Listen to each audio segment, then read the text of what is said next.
Cruise Norway is pleased to present this webinar to you featuring Atlas Ocean Voyages.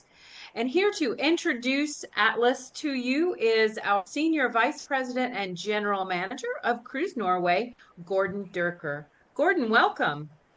Thank you, Lee. So I'm the introducer after being introduced myself. Thank you so much for that wonderful technical and housekeeping section. We've been working a long time together, and it's great to do another webinar. We did an early session this morning. Nikki and I are both based on the West Coast, and here we are today with an afternoon tea session, I suppose it is. Cruise Norway, most of you will know because you've been invited since you are receiving information from us frequently. Cruise Norway is an online travel agency based out of New York, but with a global representation, a team all over the world. And we work very closely with a range of some of the best in the expedition and small ship cruise world. And one of our highly preferred partners, I'm very proud to say, is Atlas. We do a lot of business with Atlas, send many happy customers and guests their way. And that allows us to sometimes steal an hour out of Nikki's day, who is a subject matter expert of Atlas, and have her host one of these wonderful information sessions. And with that said, I want to introduce Nikki. Nikki, welcome, and thank you again for joining us, and thank you everybody for doing the same. We hope that you will walk away much more informed, and hopefully, if you've booked, understanding what you're about to experience, and of course, if you haven't booked yet, learn why you should be booking after this session. So, Nikki, it's all yours. Well, thank you so much, Gordon. Thank you, Lee, and it's wonderful to be here with our the partner that we love working with, Cruise Norway. So welcome to Atlas Ocean Voyages. I'm going to take you through the expeditions that we do. We're truly a year-round expedition cruise company. You might automatically think of us maybe for the polar regions, which we do that extremely well, but we have a very versatile fleet of sister ships that we can send really anywhere in the world. So what you're looking at right now is literally the dictionary definition of what an expedition is. And I particularly like a couple of words, like the word purpose. What's the reason for the journey?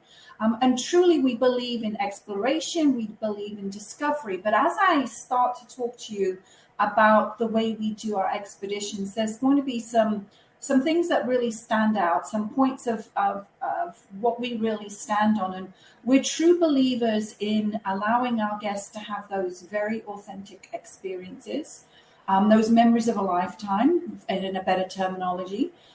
We like to have you have that hands-on experience too as well. And we know that you also like a little bit of learning. You like to come back knowing that you learned something new. And across all three expedition types that we do, we endeavor to deliver those three core components for you. So this is really a high-level overview. I almost want to call it a year in the life of Atlas Ocean Voyages. Our three expedition types, the polar expeditions that we offer in Antarctica, the Arctic, a little bit of the Falklands, South Georgia, Epicurean expeditions in the Med, which I'm going to talk a little bit more about, and then our cultural expeditions. And then you can see where we are spending all of our time at the moment. We got some big plans, which we hope to announce very soon, but this is where we are right now. So 5 months of the year, we are down in Antarctica. And we're there really from November through the end of March. We send all three of our vessels down there. Truly a trip of a lifetime. I have some personal pictures to share with you. Like I said, we do a little bit of the Falklands and South Georgia. We come out through South America, and we're sending our three ships back to Europe as fast as we can. We typically do not make that transoceanic crossing with passengers. It's strictly crew only. One of our ships is always going to spend the season in the Med from like April through the end of October. The other two start there, but then they're going to start to meander their way up around the British Isles.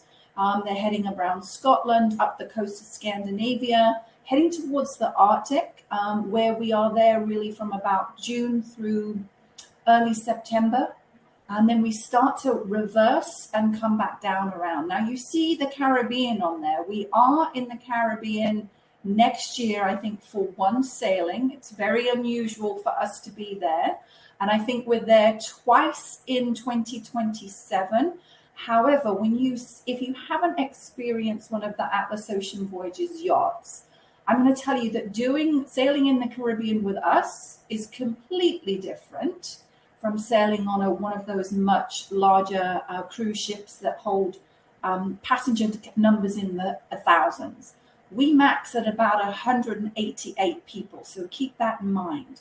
So I'm going to run you through a little bit more of how we organize our expeditions and what we include.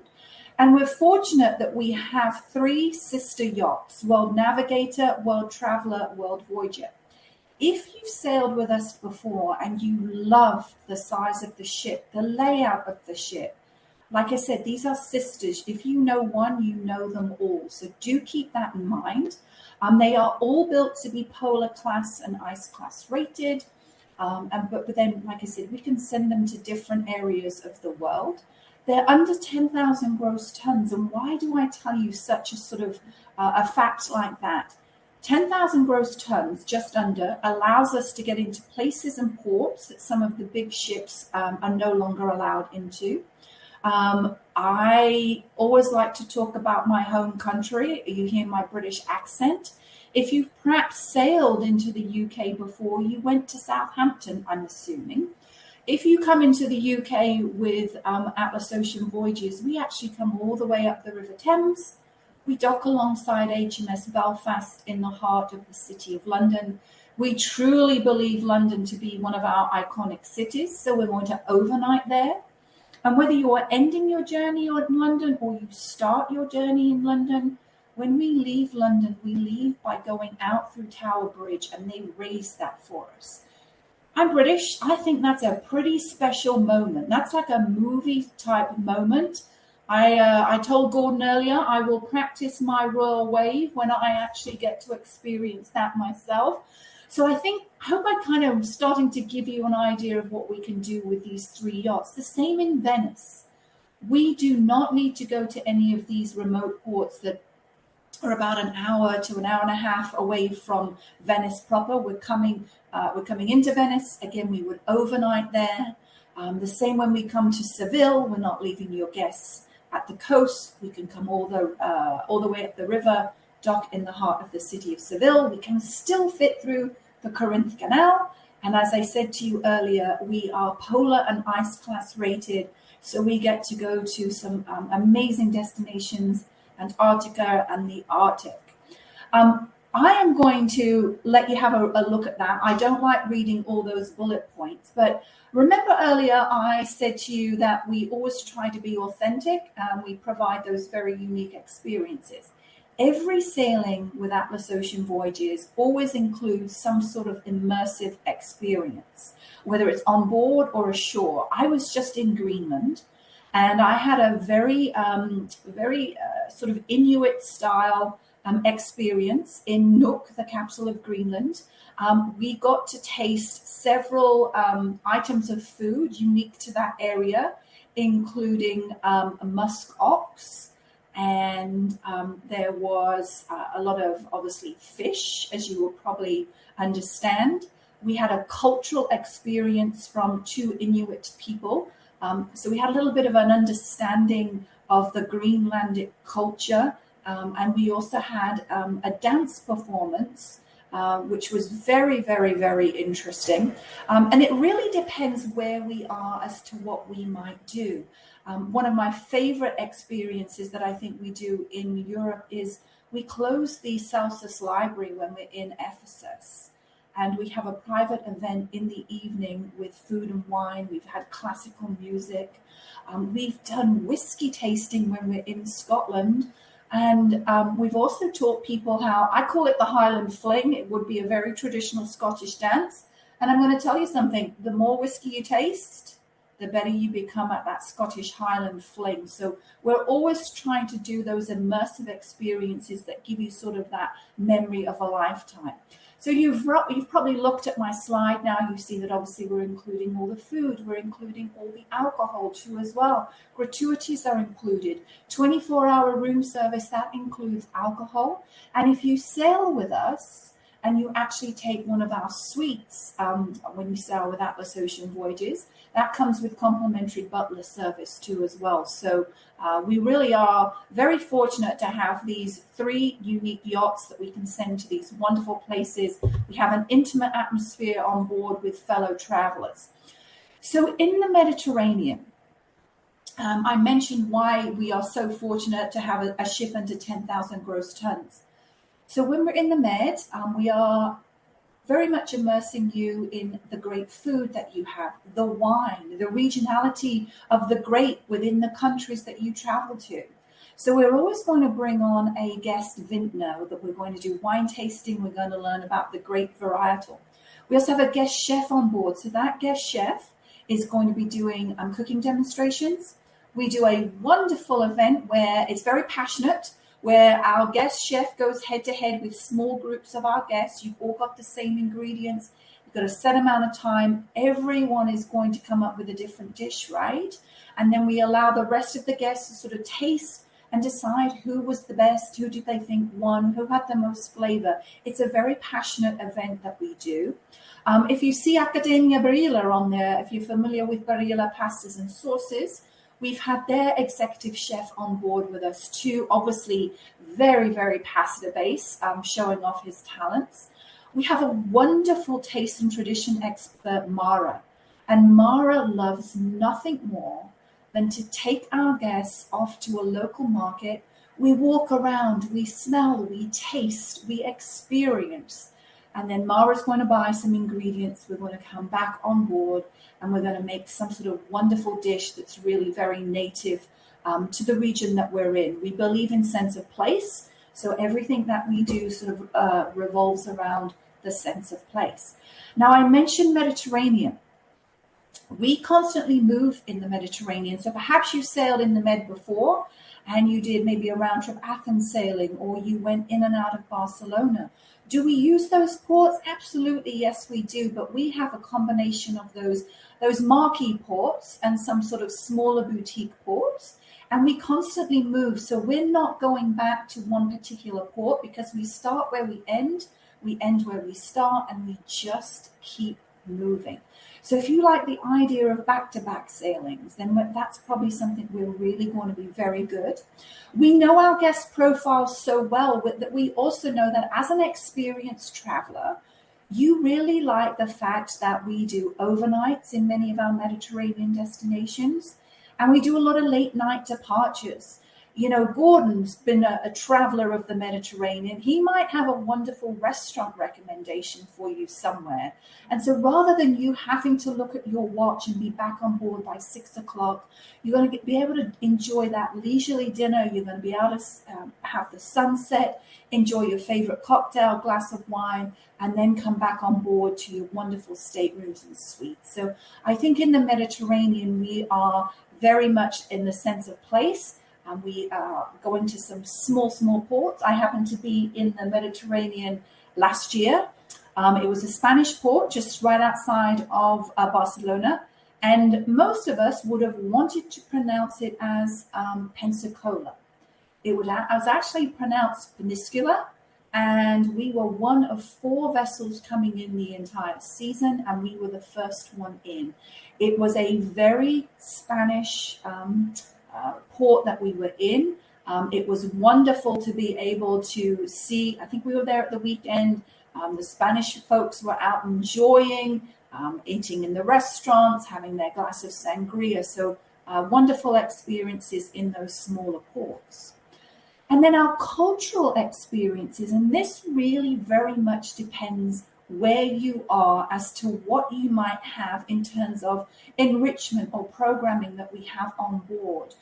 In Iceland, we have had an astronomer on board with us, so we've done some stargazing. We obviously, depending on the time of the year, we're looking for the northern lights. We've also brought on a drone photographer. So we had a drone photographer teaching our guests how to take those wonderful aerial view shots, as well as a traditional photographer too as well. I mentioned in Scotland, where we really immersed people if I think of Scotland and I think of whiskey, I think of some of the best malt whiskies out there. So for me, being able to experience the malt whiskey, perhaps have a taste of haggis, understand what the tartan means to the clans of Scotland. So again, that's a very immersive experience that we bring to those cultural expeditions. In South America, when we leave South America, we bring on our Brazilian chef, Luciana Berry, because we think, who better than to involve sort of that passion of South America in the food than someone who is a native of Brazil herself. So like I said, you hear me say sense of place and being sort of relevant to that destination where we are. We have a series of guest lecturers that come on board. I've read a lot of their bios. Most of them are PhD educated in their subject matter.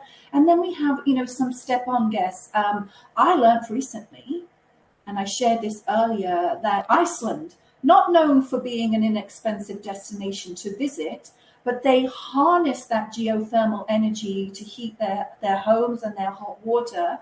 And it costs them about $100 a year for heat and hot water. So just interesting little facts that, you find and you learn along your way. And I go back to what I say, I've just told you a lot of things that I've learned whilst traveling. And that's kind of what we really try to evoke when you sail with Atlas Ocean Voyages.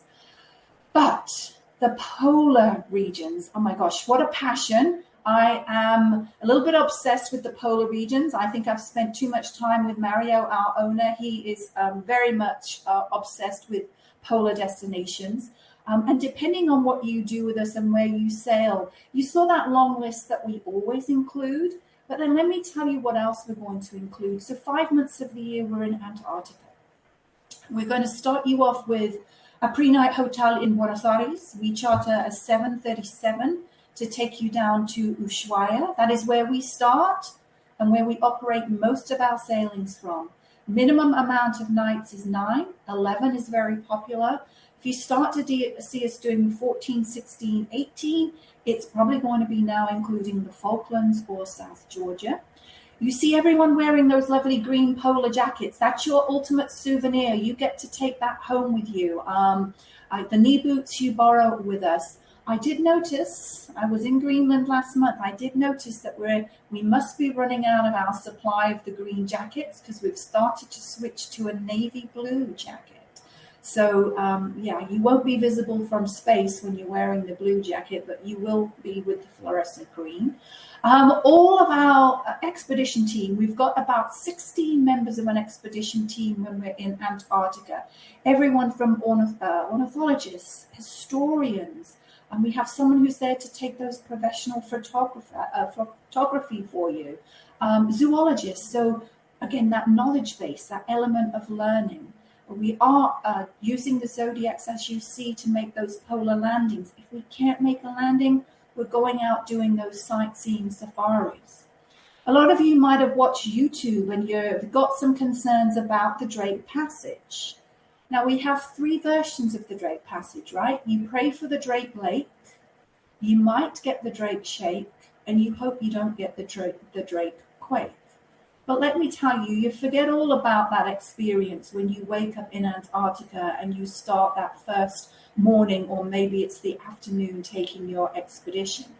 We do also fly the Drake. So when we fly the Drake, we're coming out of Punta Arenas in Chile, and we're coming to King George Island. And that's when we do the post-night hotel stay because of the logistics. We do not fly very often. Like I said, most of what we do is in Ushuaia. Now, Gordon mentioned earlier that he's got some very special opportunities and pricing for you. One of them is most definitely on this 10-night sailing in March of next year. And I have to tell you that when you're on an expedition, flexibility is the key. You're going to hear our expedition leaders talk about flexibility, flexibility, flexibility. No set itinerary. We're governed by Mother Nature. We're governed by the ice flows. And so that very much depends what we do on a daily basis. But I'm going to tell you something about Antarctica. It is such an awe-inspiring destination. It's something that you have to capture almost on an hourly basis, depending on where we are and what we're doing. I was there in March of 2023 myself, and I wanted to share some of my photography taken from my cell phone, just so as you can see, oh my gosh, she took that with that cell phone. Look how amazing that looks. So this is World Navigator. This is one of my favorite days that we had on the expedition that I was on. The reason being is it had snowed the night before, so it just lent like another layer to what is already an amazing experience. And we were going on a hike, and we were getting up to a sort of a higher vantage point, and it continued to snow a little bit, not enough snow to be annoying, just enough snow to really just add to this amazing adventure. But I think that picture really probably there starts to give you an idea of the landscape that we see in Antarctica. Something that I notice when I'm there is the silence. The silence is overwhelming. You might hear one of the penguins chit-chattering, and you might hear them splashing as they come in and out of the water. We may see a whale when they blow and they show off and they show us their flukes, their tails. Interesting story. I mentioned that we have zoologists on board. We had one of our zoologists last year take a picture of a fluke, and a fluke is as unique as a thumbprint, right? And so they track, there's a society for those whales that they track the flukes. And that whale that she actually caught a picture of, she sent the tail, the picture of the tail into the association, the society. That whale hadn't been seen in 50 years. Isn't that amazing? Their flukes are as unique as their fingerprints. So very, very, very unique situation. But was an amazing day for me, and it continued to be amazing because this is sort of as the landscape is changing, as the sky is changing. You see a few of those penguins that I mentioned that are everywhere. One of the things that you're going to learn when we cross the Drake Passage is what can you do and what cannot you do, and what mustn't you do when you're in Antarctica. We are all very conscious of keeping this pristine continent as pristine as it can. So we need to keep a distance from the penguins. They do not understand that. So you might be taking a lovely picture and you look down and you're suddenly like, uh-oh, because you're now surrounded by some very inquisitive penguins. So we slowly back away, we give them their space, but like I say, they are very curious as to these humans in their bright green jackets that are in their space. So I have to show you one of my most favorite pictures that I took. I just love these penguins because I felt like, you know, when your mum says you're all taking a family portrait and there's two very eager ones, these two that are standing to attention, the one that's to my right and my one that's sort of to the middle top. And I don't know if you can look, you can see how detailed they are on their breasts with their feathers. And then the other three are sort of like not happening. Now, take a look at penguin top left and have a look that he's sort of got two little tufts. He's got a tuft at the back of his neck, and he's got a tuft here sort of at his throat.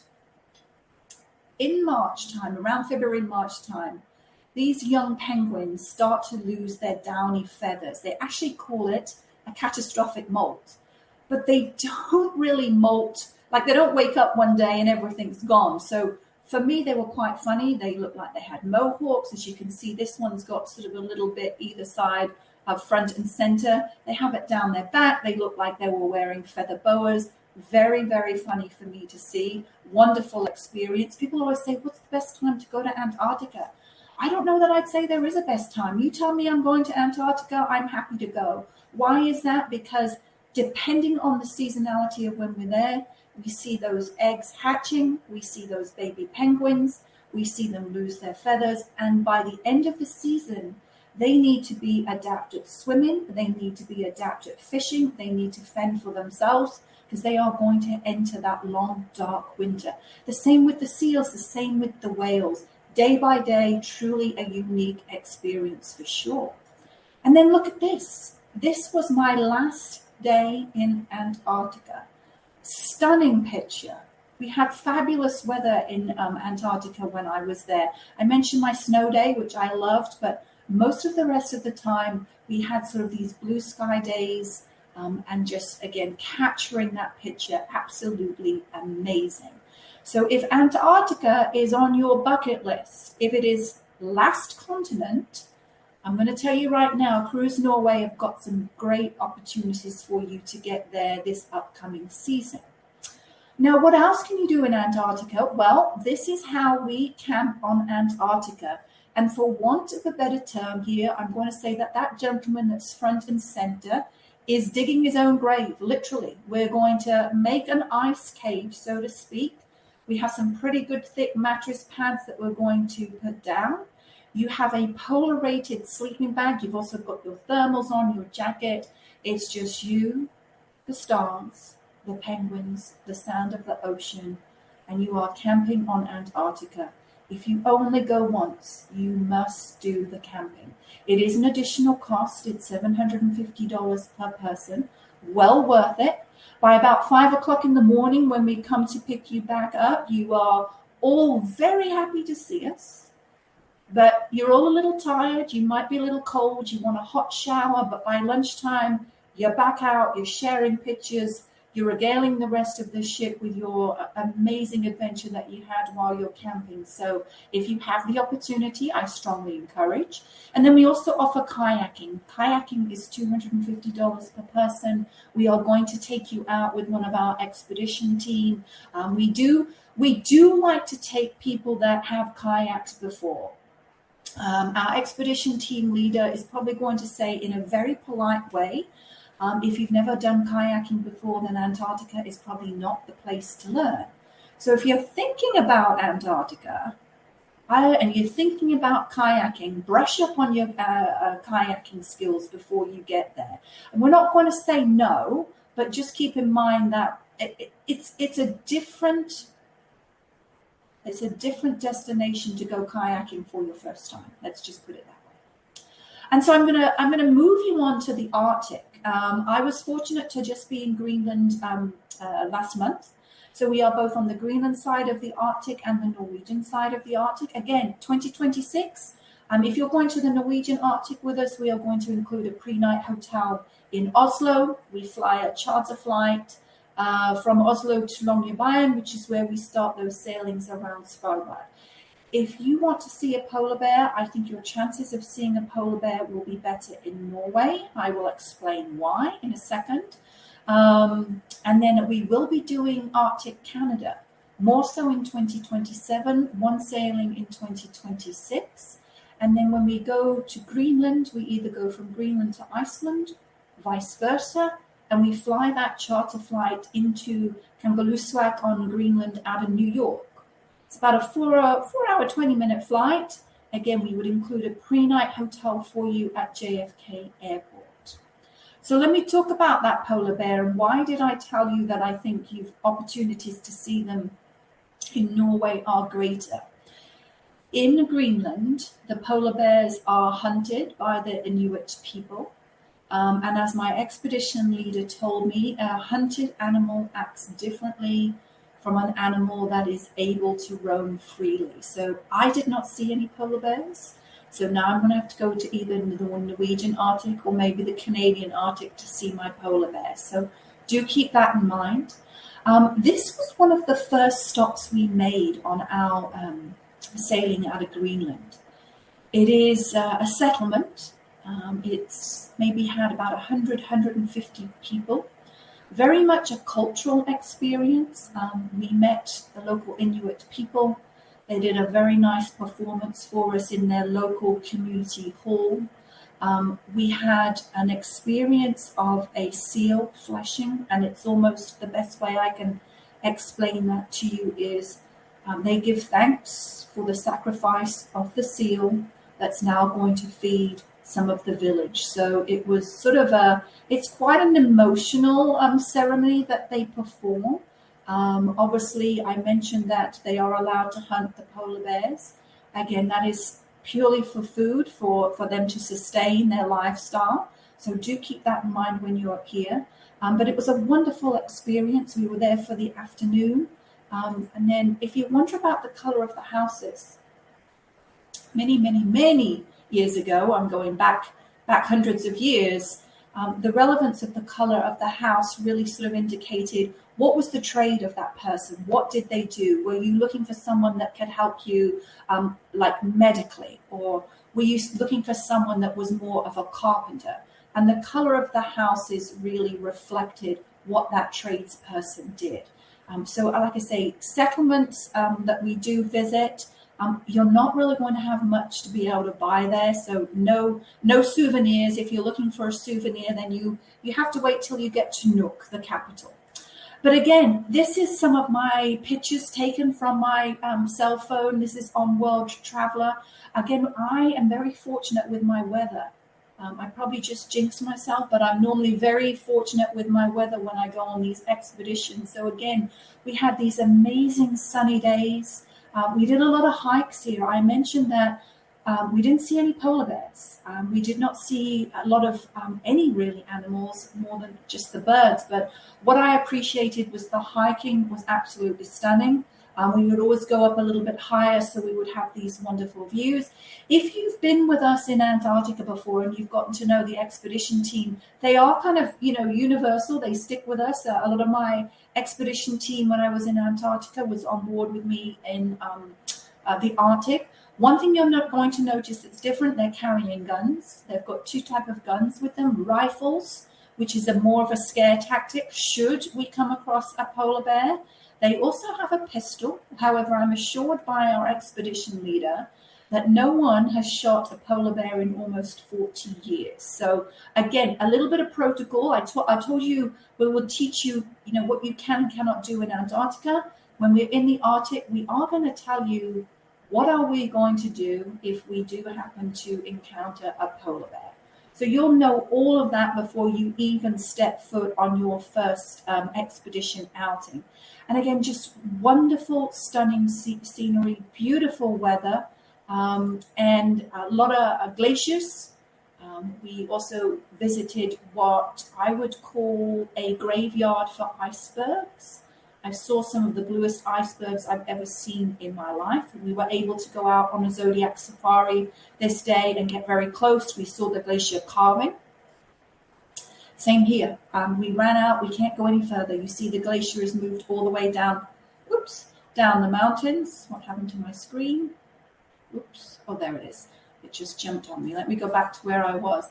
And so we made a 360, and we were heading out to Prince Christiansund, and then we're crossing the Straits of Denmark and heading towards Iceland. If you have not been to Iceland, again, a great destination if you're doing it either a pre or a post. Very easy to get around. A lot of people do rent cars, but they do have a very good local bus system too as well. And then I wanted to show you this picture because what is different? I tell you what's different. No one's wearing those green jackets anymore, are they? And I tell you the reason why. Beautiful weather. Those green jackets have a zip-in, zip-out fleece vest. No one was wearing that either. It was quite warm, I would say mid-50s. And when you're doing an expedition up the mountain, you get warm quite quickly. There was 3 levels of these expedition treks or hikes that you could do. And they're really based on the distance, right? So we had a short hike, we had an intermediate, we had an advanced hike. So you're not going to miss out on any scenery. You're not going to miss out on any wonderful views. It's just the pacing and the time that we spend. And if you have one of those days where you don't feel like doing a hike, we always have a Zodiac available with one of our expedition team members, and they will take you on a Zodiac expedition for the afternoon or whether it's the morning. So please rest assured that wherever we are, there's always opportunities to be out in nature, enjoying yourself. Now, I mentioned Arctic Canada. And I know that I didn't really Nuuk, the capital of Greenland, Churchill in Canada. first time for us really visiting Arctic Canada. I think these are going to be a bestseller for us, particularly that 17-day experience where we go to Disco Bay. Disco Bay is again in Greenland, huge towering icebergs, probably one of the most photographed spots that we have when we're in that area, as well as some of the smaller places that we're going to within Canada, including some of those national parks that, because of the size of the ship, we are able to get into. The bigger ones cannot. I don't even have it on sale yet. I just gave a little heads up because I know if you've perhaps sailed Antarctica with us, you're perhaps considering the Arctic. Do think about this for 2027. I think you'll have some amazing experiences. So I have talked, oh my gosh, I talked for I think 37 minutes this morning. I've just talked for 37 minutes this afternoon.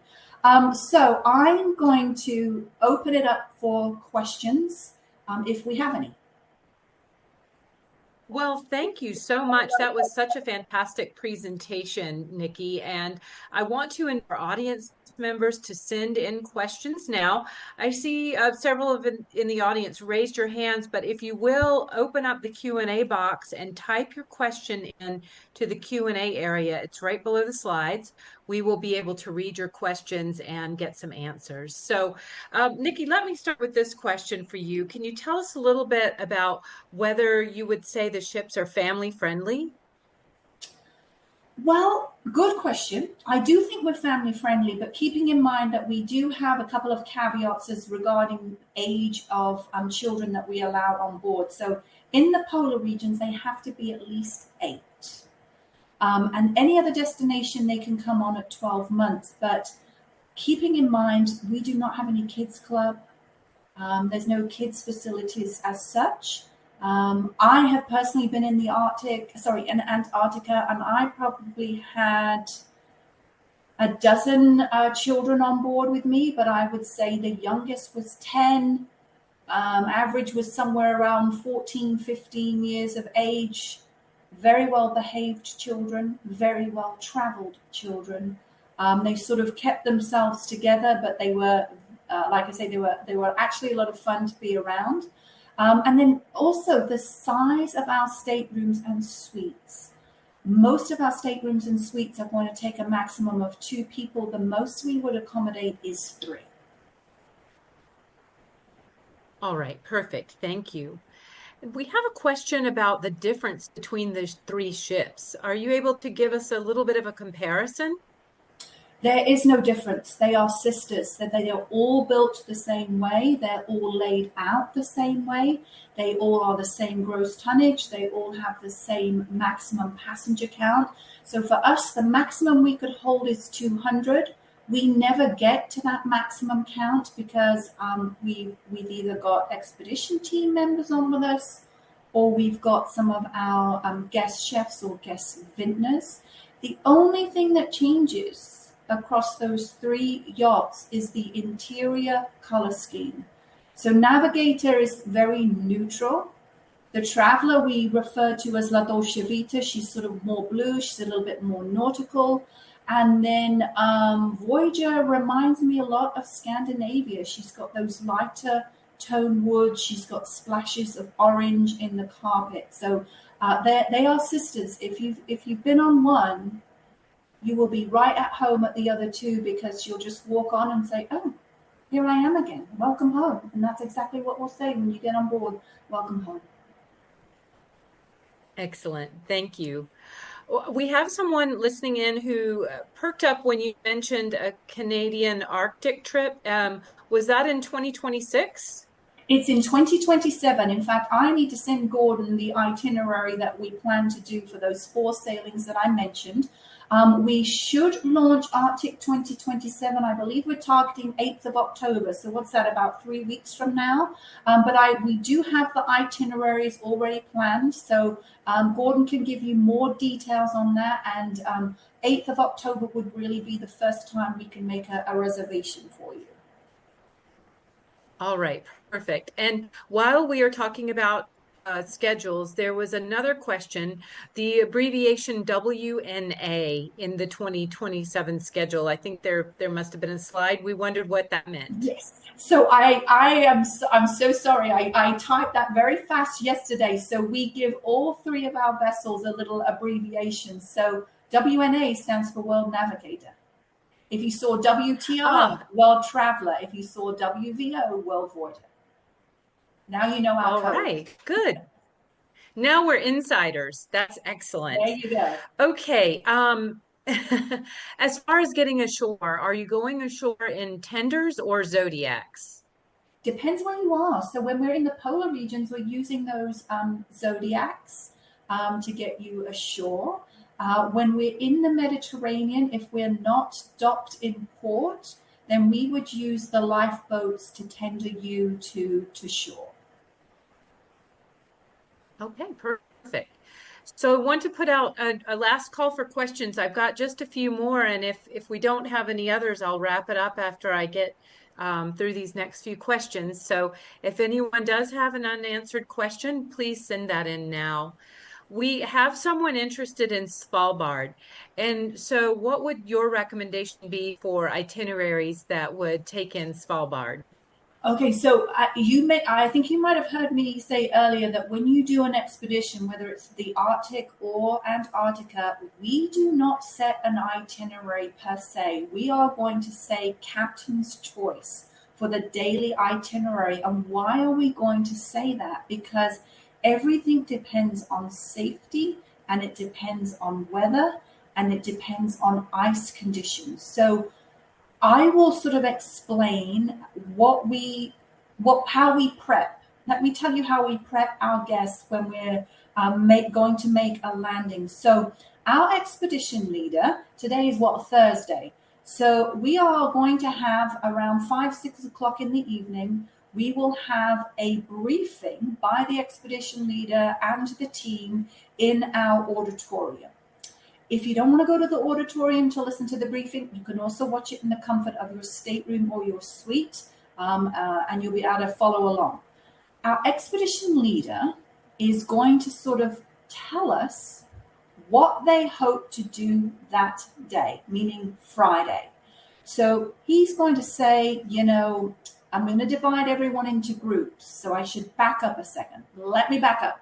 Let's say my expedition in Antarctica, we had 164 guests on board, 168, sorry. We were divided into 4 groups of 42. You all get a letter, A, B, C, D. Just because you get the letter A does not mean that you're going out first every day. We rotate that. So our expedition team leader, when he's briefing for you, let's say we're on the ship right now and we're briefing for tomorrow. He's going to say, right, tomorrow morning, we expect to be here. And you need to make sure that groups A and C are ready to go at 8 o'clock in the morning. But do not come down to the Atlas Lounge, which is where we hold everyone before we take you down to the locker room, where you're going to put on your boots and your jacket. Because what the expedition team is going to do is they're going to go out first thing early in the morning. They're going to check that site that we're hoping to land to is safe to land. Can we land? In the case of the Arctic, are there polar bears around? They're out there for about an hour, sort of making sure that what we plan to do is going to work.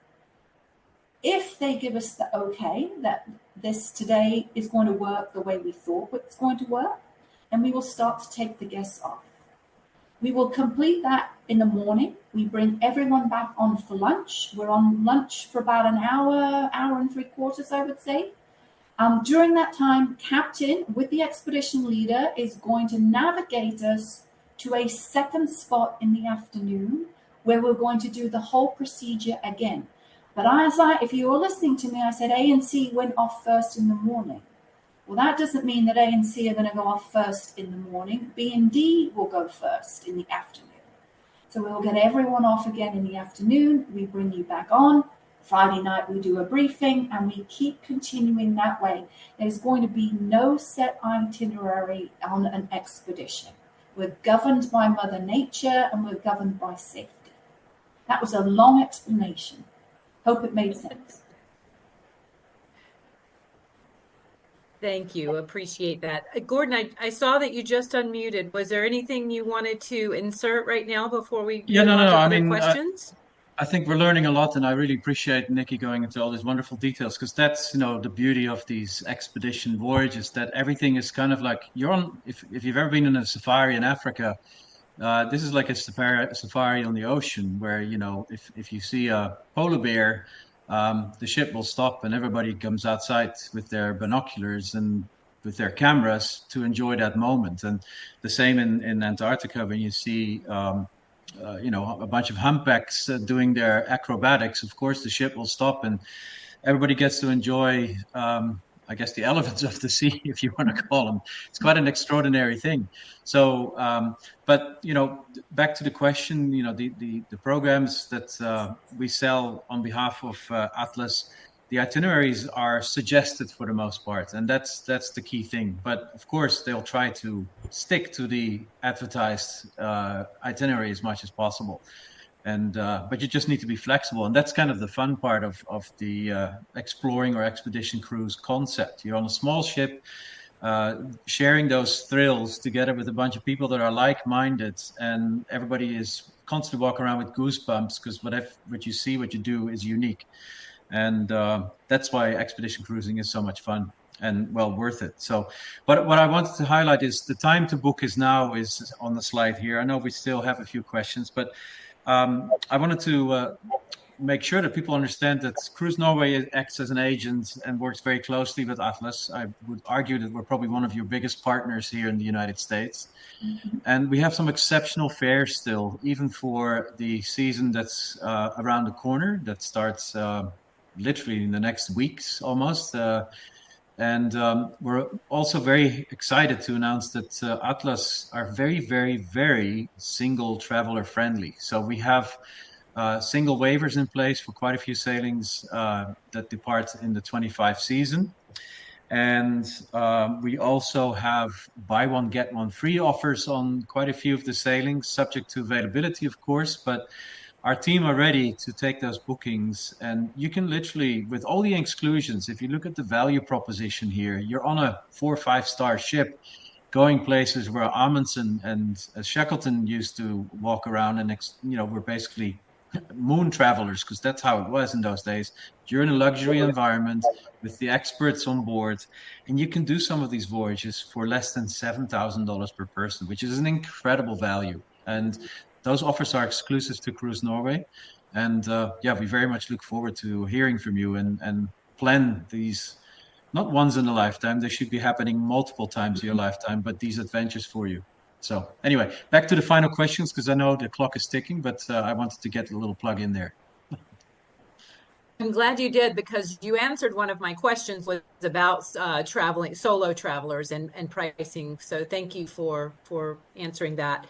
I think maybe we'll just leave this with our last question. You mentioned a rare whale sighting, Nikki. I think that it Mhm. was the first whale spotted after 50 years. Was that a humpback or what was the species?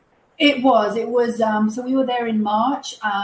Sorry, actually, no, I was there in March. I don't know where they were, what time of year, um, when the zoologists captured that whale tail. But one of the things we will talk about when we do our lectures is we talk about the uniqueness of the fluke of a whale and encourage people to sign up, register.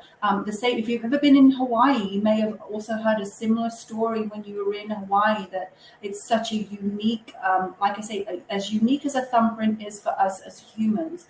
So they encourage you to take pictures of these whale tails and send them in, and they will email you back and say, in the case of this one, we haven't seen this whale in so many years. We're amazed where it is right now because they're sort of tracking them moving around the globe. So that is something you'll learn about when you sail with us in Antarctica. Excellent. Thank you.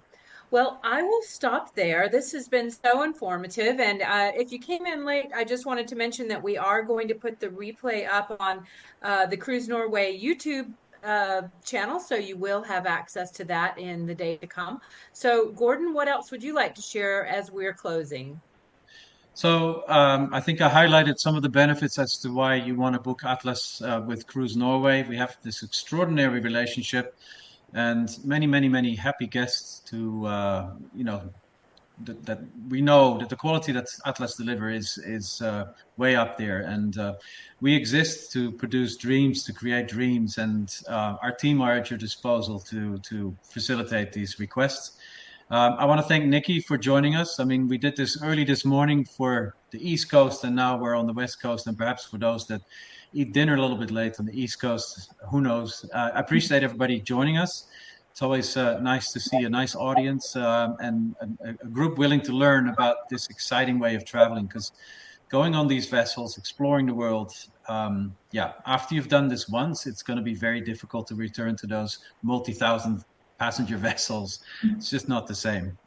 This is special, and this is something that everybody should definitely enjoy. It's wonderful. And Nikki, thank you for sharing all these insights. And Lee, thank you for joining us as well and hosting the session. Really appreciate it. And thank you, Gordon. Thank you for Cruise Norway. Like Gordon said, some unbelievable prices in destinations that are really life-changing. So when I put the time to book is now, absolutely now. So thank you again for the opportunity. Thanks, Nikki. Goodbye, everyone. All right. Well, with that, we will wish you all a great day and conclude the webinar. Goodbye, everyone.